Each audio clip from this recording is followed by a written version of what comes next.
नमस्कार दोस्तों। NCERT history के जो एमसीक्यू कर रहे हैं उसका आज ये हमारा 7th सेशन होगा। 6 सेशन इसके हो चुके हैं। तो क्वेश्चन नंबर 1 इसमें देखते हैं। देखिए जो प्रश्न है यहाँ पे आपको हिंदी में इंग्लिश में दोनों मिल जाएंगे। तो पहला जो प्रश्न दिया गया है कि निम्नलिखित कथनों पर विचार करें। पहला कथन है कुतुबुद्दीन ऐबक को लाख बख्श कहा जाता था क्योंकि उसने अनेक दान दिए। तो दूसरा स्टेटमेंट दिया गया है इल्तुतमिश ने दिल्ली सल्तनत की वास्तविक नींव रखी और इसे एक संप्रभु राज्य में परिवर्तित किया। तीसरा कथन है रजिया सुल्तान दिल्ली सल्तनत की पहली महिला सुल्तान थी लेकिन उन्हें तुर्की अमीरों का विरोध नहीं झेलना पड़ा। ठीक है, अब जाहिर सी बात है तुर्की अमीरों का जो विरोध था वो रजिया को झेलना ही पड़ा था, है ना। और बाकी रजिया सुल्तान दिल्ली सल्तनत की पहली महिला सुल्तान थी, ये करेक्ट है। तो यहाँ पे केवल एक और दो सही होगा। तो कुतुबुद्दीन ऐबक को लाख बख्श कहा जाता था क्योंकि वो उसने मतलब उदारता से काफ़ी दान दिए। और इल्तुतमिश को दिल्ली सल्तनत का वास्तविक संस्थापक माना जाता था। ये सब गुलाम जो डायनेस्टी थी या मामलुक डायनेस्टी इसी को कहते हैं। रजिया को तुर्की अमीरों जिसको कि चहलगानी कहते हैं उनका भारी विरोध झेलना पड़ा था। ठीक है, ऑप्शन बी करेक्ट होगा। स्टेटमेंट सॉरी प्रश्न संख्या 2 है which of the following structure belong to the period of the slave dynasty, या इसी को मतलब स्लेव डायनेस्टी भी कहा जाता है। कुव्वतुल इस्लाम जो मॉस्क है, अढ़ाई दिन का झोपड़ा और सुल्तान गढ़ी टॉम यानी उसका मकबरा। तो इसमें से कौन सा सही है? तो ये तीनों ही बिल्कुल करेक्ट यहाँ पे दिए गए हैं गुलाम वंश के जो स्थापत्य कला है। कुव्वतुल इस्लाम मस्जिद, अढ़ाई दिन का झोपड़ा और सुल्तान गढ़ी का मकबरा। ठीक है, तो कुव्वतुल इस्लाम मस्जिद कुतुबुद्दीन ऐबक के द्वारा बनवाई गई और अढ़ाई दिन का झोपड़ा भी कुतुबुद्दीन ऐबक के द्वारा अजमेर में बनाया गया। और सुल्तान गढ़ी का जो मकबरा है ये इल्तुतमिश ने अपने पुत्र नासुरुद्दीन महमूद के लिए बनवाया था। तो 1 2 3 करेक्ट होगा। क्वेश्चन नंबर 3 देखते हैं। तो बलबन के प्रशासन से संबंधित कथनों पर विचार करें। पहला है उन्होंने दीवाने अर्ज, ये अर्ज ऐसे लिखा जाता है, की स्थापना की। उन्होंने लोहा और रक्त की नीति अपनाई। और तीसरा जो कथन दिया गया है बलबन ने भारत पर मंगोल आक्रमण को पूरी तरीके से विफल किया। तो आक्रमण तो हुए लेकिन वो पूरी तरीके से विफल नहीं किया उसने। 1 और 2 यहाँ पे करेक्ट होगा। तो दीवाने अर्ज की जो था ये बलबन का सैन्य विभाग था। और ब्लड एंड आयरन की जो नीति थी वो बलबन मतलब इसने विद्रोहों को कुचला था। और मंगोल आक्रमण को बलबन पूरी तरीके से नहीं रोक सका, इसी वजह से कथन 3 गलत होगा। क्वेश्चन नंबर 4 है चहलगामी यानी कॉप ऑफ 40 इसको कहा जाता है के संदर्भ में सही कथन क्या है? तो यह इल्तुतमिश द्वारा गठित 40 तुर्की अमीरों का समूह था। यह दल रजिया सुल्तान का समर्थन करता था और इस समूह की शक्ति को बलबन ने समाप्त करने का प्रयास किया। तो रजिया का ये समर्थन में नहीं, ये विरोध में था। ठीक है, 1 2 3 सॉरी 1 और 3 करेक्ट होगा। चहलगानी इल्तुतमिश द्वारा बनाए गए तुर्की अमीरों का समूह था और चहलगानी ने रजिया सुल्तान का विरोध किया था और बलबन ने इस समूह को समाप्त कर शाही सत्ता को मजबूत किया। ठीक है, तो दूसरा गलत होगा। क्वेश्चन नंबर 5 है निम्नलिखित में से किसने दिल्ली सल्तनत की पश्चिमी सीमा को पुनः सिंधु नदी तक विस्तारित किया? बलबन, कुतुबुद्दीन ऐबक, इल्तुतमिश और रजिया सुल्तान। तो वो था इल्तुतमिश। ठीक है, इसको गुलामों का गुलाम कहा जाता है। ठीक है, इल्तुतमिश को एक बार प्रश्न पूछा गया है कि गुलामों का गुलाम किसे कहा जाता है, तो वो इल्तुतमिश को वो इसलिए कहा जाता है कि कुतुबुद्दीन ऐबक भी गुलाम था, तो ये जो है कुतुबुद्दीन ऐबक का भी उसका गुलाम था। तो इल्तुतमिश ने कुबाचा को हराकर लाहौर, मुल्तान और उच पर कब्जा किया जिससे दिल्ली सल्तनत की पश्चिमी सीमा फिर से कहाँ पहुंच गई? सिंधु नदी तक पहुंच गई थी। क्वेश्चन नंबर 6 है निम्नलिखित कथनों पर विचार करें। पहला कथन है कुतुब मीनार की नींव कुतुबुद्दीन ऐबक ने रखी और इसे 3 मंजिलों तक इल्तुतमिश ने पूरा किया। दूसरा कथन है कुव्वतुल इस्लाम मस्जिद में लौह स्तंभ पर संस्कृत ब्राह्मी लिपि में चंद्र नामक राजा का उल्लेख मिलता है। और अढ़ाई दिन का झोपड़ा बलबन के द्वारा अजमेर में बनवाया गया। तो ये किसने बनवाया? कुतुबुद्दीन ऐबक ने बनवाया। तो 1 और 2 यहाँ पे करेक्ट होगा। कुतुब मीनार की नींव 1199 ईस्वी में कुतुबुद्दीन ऐबक ने रखी और शेष 3 मंजिलें उसके दामाद इल्तुतमिश ने बनवाई। लौह स्तंभ में राजा चंद्रगुप्त द्वितीय का उल्लेख मिलता है और यह ब्राह्मी लिपि में लिखा गया है। अढ़ाई दिन का झोपड़ा कुतुबुद्दीन ऐबक ने अजमेर में बनवाया था, बलबन ने नहीं। ठीक है, क्वेश्चन नंबर 7 देखते हैं। तो निम्नलिखित कथनों पर विचार करें। पहला कथन है इल्तुतमिश ने बंगाल, बिहार, लाहौर और मुल्तान को सल्तनत में सम्मिलित किया। दूसरा कथन है उन्होंने ख्वारिज्म के आक्रमण को रोकने के लिए लाहौर पर आक्रमण किया। तीसरा कथन है उन्होंने चहलगामी नामक तुर्की अमीरों का संगठन बनाया। कौन सा सही है? तो इसमें से जो स्टेटमेंट दिए गए वो सारे ही करेक्ट दिए गए हैं। पहला कथन इल्तुतमिश ने बंगाल, बिहार, पंजाब, लाहौर, मुल्तान जो है ये 6 क्षेत्र को दिल्ली सल्तनत में जोड़ा और ख्वारिज्म साम्राज्य के बढ़ते प्रभाव को रोकने हेतु उन्होंने लाहौर पर नियंत्रण किया और उसने 40 प्रमुख तुर्की अमीरों का एक समूह चहलगामी, यानी जिसको कि कॉर्प्स ऑफ 40 कहा जाता है, बनाया और बाद में बलबन ने इसको हटाया। क्वेश्चन नंबर 8 है, निम्नलिखित कथनों पर विचार करें। पहला कथन है, रजिया सुल्तान ने दिल्ली सल्तनत की पहली महिला शासक बनकर जो परंपरा थी उसको तोड़ा। याकूत एक हबसी जो अबिसीनिया का था, रजिया के करीबी और शाही अस्तबल का प्रमुख था, और मलिक अल्तुनिया ने रजिया के विरुद्ध विद्रोह किया और उसे जेल में डाल दिया। बाद में दोनों ने विवाह भी कर लिया। तो तीनों ही बिल्कुल करेक्ट हैं। तो रजिया सुल्तान भारत की पहली मुस्लिम महिला शासक थी। याकूत हबशी मूल का था और रजिया के शाही अस्तबल के प्रमुख थे, और याकूत अल्तुनिया ने पहले रजिया को बंदी बनाया, लेकिन दोनों ने बाद में विवाह किया और फिर से दिल्ली पर दोबारा अधिकार करने की कोशिश की। तो यहाँ पे 1, 2, 3 बिल्कुल करेक्ट होगा। क्वेश्चन नंबर 9 है, निम्नलिखित कथनों पर विचार करें। पहला कथन है, बलबन ने दीवाने अर्ज है ये दीवाने अर्ज की स्थापना की और सैनिकों की नियुक्ति पर नियंत्रण रखा। उन्होंने दोआब क्षेत्र में डाकुओं और विद्रोही जमींदारों के खिलाफ रक्त और लोहे की नीति अपनाई, और बलबन की मृत्यु के बाद दिल्ली सल्तनत पूरी तरीके से मंगोलों के हाथ में चली गई। तो ऐसा नहीं है, 1 और 2 ही यहाँ पे सही होगा।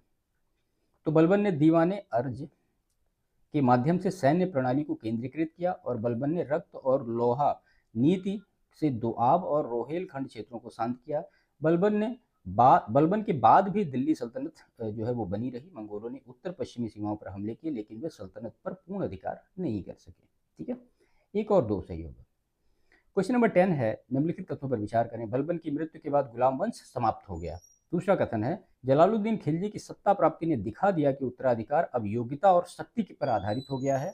बलबन ने अपनी मृत्यु से पहले अपने पोते कै खुसरो को उत्तराधिकारी घोषित किया था। तो तीनों ही कथन बिल्कुल सही हैं। बलबन के बाद ये पूरा जो था वो समाप्त हो गया। बलबन की मृत्यु हुई 1286 में, और इसके बाद गुलाम वंश का पतन हुआ, और उसके बाद खिलजी वंश का आरंभ 1290 में हुआ। जलालुद्दीन खिलजी का गद्दी पर आना यह दिखाता है कि सत्ता अब वंश परंपरा नहीं बल्कि शक्ति और योग्यता पर निर्भर हो गई। बलबन ने अपने पोते कै खुसरो को उत्तराधिकारी घोषित किया था, लेकिन उसकी जगह काइकाबाद सत्ता में आया था। Option D. क्वेश्चन नंबर 11 है, कुतुबुद्दीन ऐबक को स्वतंत्र रूप से दिल्ली का सुल्तान गोरी की मृत्यु के बाद घोषित किया गया था, और ऐबक की जो मृत्यु है वो चौगान या पोलो खेलते समय घोड़े से गिरने के कारण हुई थी। दिल्ली में सुल्तान के रूप में 20 वर्ष तक शासन किया। तो कौन सा सही है? 1 और 2 यहाँ पे करेक्ट होगा, तीसरा गलत होगा। 1206 में ये गोरी है। गोरी की मृत्यु के बाद ऐबक ने स्वतंत्र रूप से सत्ता संभाली और गुलाम वंश की नींव रखी। ऐबक की मृत्यु लाहौर में चौगान खेलते समय घोड़े से गिरकर हुई, और उन्होंने केवल 4 वर्ष यानी 1206 से लेकर 1210 तक शासन किया, 20 वर्ष का नहीं रहा। तो 1 और 2 केवल करेक्ट होगा। क्वेश्चन नंबर 12 है, निम्नलिखित कथनों पर विचार करें। पहला कथन है, इल्तुतमिश ने खुद को खलीफा द्वारा मान्यता प्राप्त सुल्तान घोषित किया। उन्होंने एक स्वतंत्र और संप्रभु तुर्की राज्य की स्थापना की, और उन्होंने पहली बार इक्ता प्रणाली की शुरुआत की। कौन सा कथन सही है? तो इक्ता प्रणाली की शुरुआत इल्तुतमिश ने नहीं की थी पहली बार। ठीक है, करी तो थी लेकिन पहली बार नहीं की थी। इल्तुतमिश को खलीफा से सुल्तान की उपाधि प्राप्त हुई, जिससे उसकी वैधता बढ़ी, और उन्होंने दिल्ली को एक स्वतंत्र जो है तुर्क राज्य में बदल दिया। इक्ता प्रणाली की शुरुआत पहले हो चुकी थी, इल्तुतमिश ने इसे क्या किया? इसे सुव्यवस्थित किया। केवल 1 और 2 सही है। क्वेश्चन नंबर 13 है, निम्नलिखित कथनों पर विचार करें। पहला कथन है, रजिया सुल्तान का शासनकाल केवल 3 वर्ष चला। दूसरा कथन है, रजिया ने लाहौर और सरहिंद के गवर्नरों के विरुद्ध सैनिक अभियान चलाए। तीसरा कथन है, रजिया की मृत्यु दिल्ली के किले में विष देकर की गई थी। तो ये यहाँ पे गलत है, 1 और 2 सही होगा केवल। रजिया केवल 1236 से लेकर 1239 तक ही सत्ता में रही, और उन्होंने विद्रोही गवर्नरों के खिलाफ लाहौर और सरहिंद में अभियान चलाए। रजिया की मृत्यु एक जंगल में भागते समय डाकुओं द्वारा हत्या से हुई थी, उसे विष नहीं दिया गया था। ठीक है। क्वेश्चन नंबर 14 है, निम्नलिखित कथनों पर विचार करें। पहला कथन है, बलबन ने अपने शासनकाल में दरबार की गरिमा और सुल्तान की सर्वोच्चता पर बल दिया। उन्होंने स्वयं को जिल्ले इलाही या ईश्वर की छाया कहा, और बलबन के समय मंगोल आक्रमण भारत में पूरी तरह समाप्त हो गए थे। कौन सा कथन सही है? 1 और 2 सही होगा, ये गलत है। तो बलबन ने दरबार की शक्ति, अनुशासन और जो सुल्तान की गरिमा को महत्व दिया, और उन्होंने स्वयं को जिल्ले इलाही यानी शैडो ऑफ गॉड ये घोषित किया, और मंगोल का खतरा बलबन के मतलब समय बना रहा, और वो पूरी तरीके से समाप्त कभी नहीं हुए। केवल 1 और 2। क्वेश्चन नंबर 15 है, निम्नलिखित कथनों पर विचार करें। पहला कथन है, गुलाम वंश के शासकों की भाषा प्रशासन दरबार और न्यायालयों में क्या थी? फारसी थी, और गुलाम वंश ने राजपूतों और स्थानीय सामंतों से कड़ा संघर्ष किया। और गुलाम वंश के सभी शासक जन्म से मुस्लिम थे, ऐसा नहीं है, ठीक है। उसमें से बहुत सारे ऐसे थे जो बाद में मुस्लिम बने। एक और दो, तो फारसी गुलाम वंश की आधिकारिक प्रशासनिक भाषा थी और राजपूतों खासकर मेवाड़, रणथंभौर, अजमेर आदि से संघर्ष हुए। कथन 3 गलत है। तो गुलाम वंश के कई शासक जैसे कुतुबुद्दीन ऐबक, इल्तुतमिश, ये आज सभी गुलाम थे और बाद में इस्लाम धर्म को अपनाया, वो जन्म से मुस्लिम नहीं थे, ठीक है। एक और दो, क्वेश्चन नंबर 16 है, निम्नलिखित कथनों पर विचार करें। पहला कथन है कुतुबुद्दीन ऐबक ने खुरासान और गजनी में भी शासन किया। दूसरा जो स्टेटमेंट है, ऐबक ने दिल्ली के स्थान पर लाहौर को अपनी राजधानी बनाया और ऐबक ना तो सिक्के जारी किए और ना ही खुतबा पढ़वाया। तो यहाँ से कौन सा सही है? तो ऐबक ने खुरासान और गजनी में शासन नहीं किया था, वो भारत में आया, यहाँ पे तो गोरी शासन कर ही रहा था, है ना। तो केवल 2 और 3 जो होगा वो सही होगा। तो ऐबक ने केवल भारत में मुख्यतः लाहौर में शासन किया, खुरासान या गजनी पर नहीं। और ऐबक ने लाहौर को अपनी राजधानी बनाया था। और ऐबक ने खलीफा से वैधता नहीं, इसलिए ना तो वो सिक्के जारी कर पाया और ना ही उसने खुतबा पढ़वाया। 2 और 3 सही है।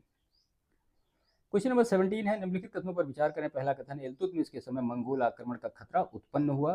दूसरा कथन दिया गया है, उन्होंने ख्वारिज्म की बढ़ती शक्ति से निपटने के लिए लाहौर पर अधिकार किया। और तीसरा कथन, इल्तुतमिश ने अपने शासनकाल में बंगाल, बिहार पर आक्रमण करके उन्हें सल्तनत काल में मिला लिया। तो तीनों ही स्टेटमेंट बिल्कुल करेक्ट दिए गए हैं। तो 1219 में चंगेज खां का हमला ख्वारिज्म साम्राज्य पर हुआ, जिसका प्रभाव दिल्ली सल्तनत पर भी पड़ा। इल्तुतमिश ने लाहौर पर अधिकार कर मंगोलों के खतरों से सुरक्षा सुनिश्चित की, बंगाल और बिहार में विद्रोहियों को हराकर सल्तनत का हिस्सा बनाया। ऑप्शन डी करेक्ट होगा। क्वेश्चन नंबर 18, निम्नलिखित कथनों पर विचार करें। पहला कथन है, रजिया सुल्तान के शासन में तुर्की अमीरों ने महिलाओं को शासक बनने का विरोध किया। रजिया ने मर्दाना परिधान पहनकर दरबार में हिस्सा लेना शुरू किया और याकूत जो एक तुर्की अमीर था रजिया का मुख्य सेनापति बना। तो वो तुर्की अमीर नहीं था। 1 और 2 ही करेक्ट होगा। तो तुर्की अमीरों, जिसको कि चहलगानी कहते हैं, ने एक महिला सुल्तान का विरोध किया और शासन में प्रभाव बढ़ने के लिए रजिया ने पुरुष जैसे वस्त्र धारण किए और खुले में बैठने लगी। याकूत एक हबसी था, तुर्क नहीं था, और वह शाही अस्तबल का प्रमुख था, वो सेनापति भी नहीं था, ठीक है। कुछ क्वेश्चन नंबर 19 है, निम्नलिखित कथनों पर विचार करें। पहला कथन है, बलबन ने दरबार में सिजदा यानी घुटनों पर झुकना और पैबोस पैर छूना जैसे ईरानी प्रथाओं को शुरू किया। बलबन ने उलेमाओं को न्यायिक व्यवस्था से बाहर कर दिया और बलबन ने पूर्वी क्षेत्रों की रक्षा हेतु नवाबों को स्वतंत्र अधिकार दिए। तो यहाँ पे केवल एक ही सही होगा कि ऐसा उसने नहीं किया था कि उलेमाओं को बाहर कर दिया था और पूर्वी क्षेत्रों की रक्षा हेतु नवाब से कोई स्वतंत्र अधिकार प्राप्त किए थे। पहला केवल सही है। तो बलबन ने फारसी ईरानी परंपराओं के अनुसार सुल्तान की गरिमा बनाए रखने के लिए सिजदा और पैबोस शुरू किया। बलबन ने उलेमाओं की शक्ति को सीमित जरूर किया, लेकिन उन्हें पूरी तरीके से न्यायिक व्यवस्था से बाहर नहीं किया। और बलबन ने शासन को केंद्रीकृत किया, नवाबों को स्वतंत्र अधिकार नहीं प्रदान किए। केवल एक ही सही होगा यहाँ पे। क्वेश्चन नंबर 20 है, निम्नलिखित कथनों पर विचार करें। पहला कथन है, बलबन के शासनकाल को दिल्ली सल्तनत के केंद्रीकरण की प्रक्रिया में मील का पत्थर माना जाता है। दूसरा कथन है, बलबन ने जंगलों को साफ कर वहां पर जनसंख्या बसाई और विद्रोहियों को दंडित किया। तीसरा कथन है, बलबन के समय खलीफा से वैधता प्राप्त नहीं की गई थी। तो ऐसा नहीं है, 1 और 2 सही होगा, तीसरा गलत ही है। तो बलबन का शासन केंद्रीकरण की दिशा में एक निर्णायक मोड़ था। उन्होंने गंगा जमुना दोआब में विद्रोहियों का दमन करने के लिए जंगलों को साफ करवाया और बसाया। बलबन ने खलीफा से वैधता प्राप्त करने का प्रयास किया और खुद को जिले इलाही कहा, ठीक है। तो ऑप्शन ए यहाँ पे करेक्ट होगा, ठीक है। तो ये 20 क्वेश्चन थे एनसीईआरटी जो हिस्ट्री है एमसीक्यूज के। तो सेशन समाप्त करते हैं। वीडियो को लाइक करिएगा, चैनल को सब्सक्राइब करिएगा और दूसरों को शेयर भी करिएगा।